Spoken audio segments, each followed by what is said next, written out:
Scranton, Pennsylvania is more than the sixth largest city in the Commonwealth, with a rich history of coal, iron, and steel. It's more than the site of our country's first electric-powered streetcars, or the second largest St. Patrick's Day parade. It's more than the television setting for a fictional paper company, or the birthplace of our nation's sitting vice president. Scranton is a city of tight-knit communities, sharing a love of family, faith, and food. Well, I like to think about the time that before we were all born, when this was a great industrial city. And I see some of that in some of the architecture, like the gas company and the hotel, the former train station from which I went to college every time I visited home. And that kind of inspires me, not to recreate it, but to take up the energy that made that happen and translate it into something for today and tomorrow. My fondest memories are of childhood of our neighborhoods, where everybody took care of each other. And we felt safe. We walked into each other's houses without knocking on the door. Nobody had their doors locked in those days. We'd be out playing. Our parents would call us home for dinner. As soon as dinner was over, we'd go back out in the neighborhood and play, and everybody felt safe. Nobody was afraid. This was the heart of the region without any question. I still believe it is, but it was special. You came downtown, it was special. The impact that it's had on me, you know, it's almost like asking a fish, what's the impact of water on your life? I mean, I'm so immersed in this city and in this region. This is where I was born. This is where my roots are. They will always be here. I think of the history of Scranton as the history of a community always striving to move forward, even if it was at a pace different than the rest of the world. I always think of it as a community that has been always looking to extract the best of the wisdom of those who have tried before and those who are trying now to advance the best interest of all, and to do it truly for the common good, not just the selective good. Going back to our, being the center of the anthracite region and fueling the anthracite or the Industrial Revolution, as was the case, the tremendous changes that went along with the labor laws and the court cases that took place here, moving all the way through to some of the aspects of our history that allowed us to become an example for other communities that were struggling when coal mining was dying. How did the community react? Quite honestly, self-serving when I say this, things like the Scranton Plan, SLIBCO, our own pull yourself up by the bootstraps kind of a mentality, that was echoed and mirrored all over the country. People used that. We were written up in national publications. We were Look Magazine, All America City in the 1950s because of the way we were able to recover on our own. And it's really, again, I still say that we set the standard for an awful lot of what happened in this country as we saw what had to be done and realized that if we didn't do it, it wasn't going to get done. Most people think or have thought in the past that Scranton is or has been a coal town, which it has been. But it started as an iron and steel town. The Industrial Revolution in the United States was born in eastern Pennsylvania, in the Lehigh Valley and in the Lackawanna and Wyoming valleys.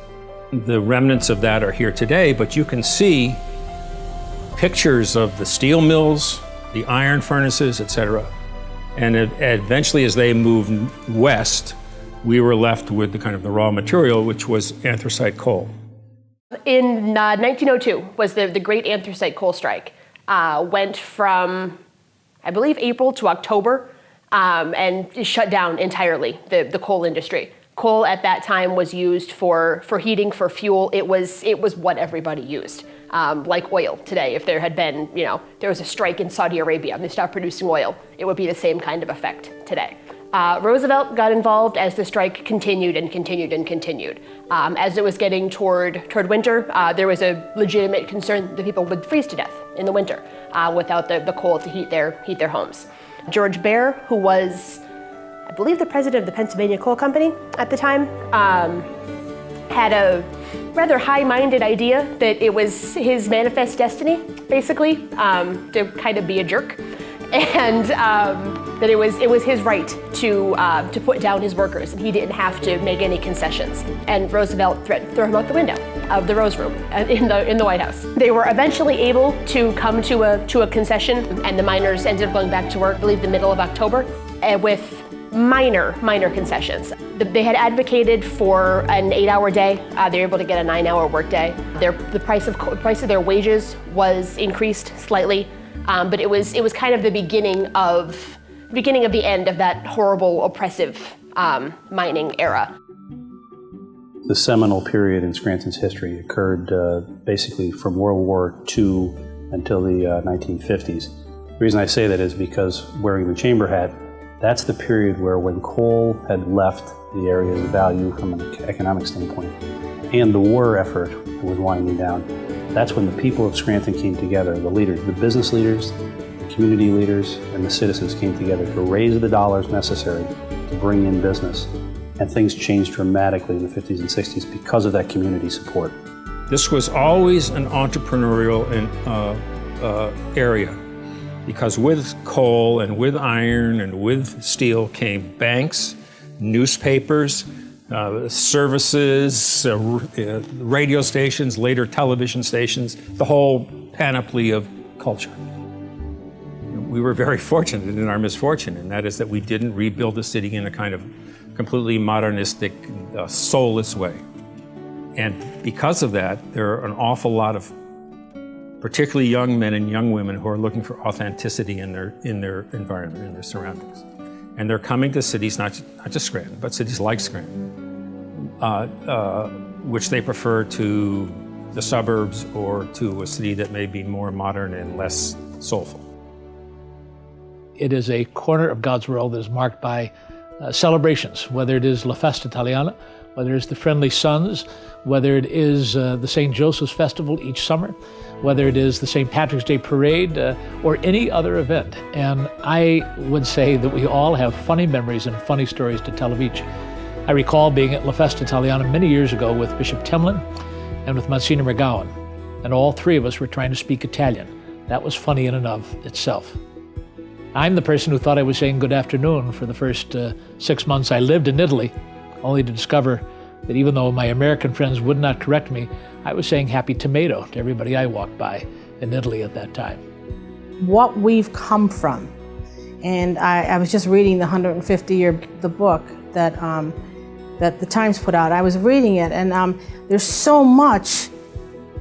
We've come from so little to become so much that sometimes I just think to myself, man, do we really realize what we have here? We've come a long way. We've made our mark nationally. I mean, this was you could play Scranton, you could play anywhere. And now, I mean, we know how to grow national leaders here.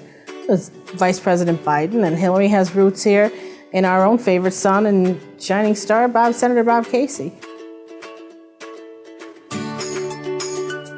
The food we have, and that's what we do. We have a little bit of everything, a taste of it all. I always appreciate it when I host conventions here, so we always have a taste of the town. I mean, Italian food was what I grew up on. For me personally, it's Middlesworth potato chips is my biggest thing. Pizza. I could eat pizza every day of my life. Oh, there are lots. I mean, you got the Purple Cow, or the Twin Grill, or the Castle, or... If it were the last thing I had, it would be a Coney Island hot dog. Kathy Gavin at Sternish, we have her making halupki.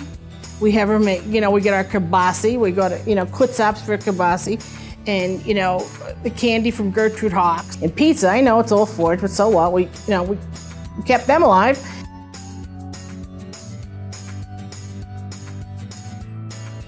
I think we're just only going to get better. We've gotten better for the last 150 years. And it's a good place to know that somebody's got your back. I just think that's what we're all about. No, I always think that a great hallmark of life in Scranton has been family life. I mean, it really is a community marked by the pillars of family and faith and friendship. And on each of those areas, you could go on at great length. Any of us here today could speak at length about that and tell stories. But those stories truly identify who we are, why we speak, think, and act the way we do. But I always say, without apology, I am a Scrantonian, always shall be, and I'm always grateful to have been born here, raised here, and launched from here.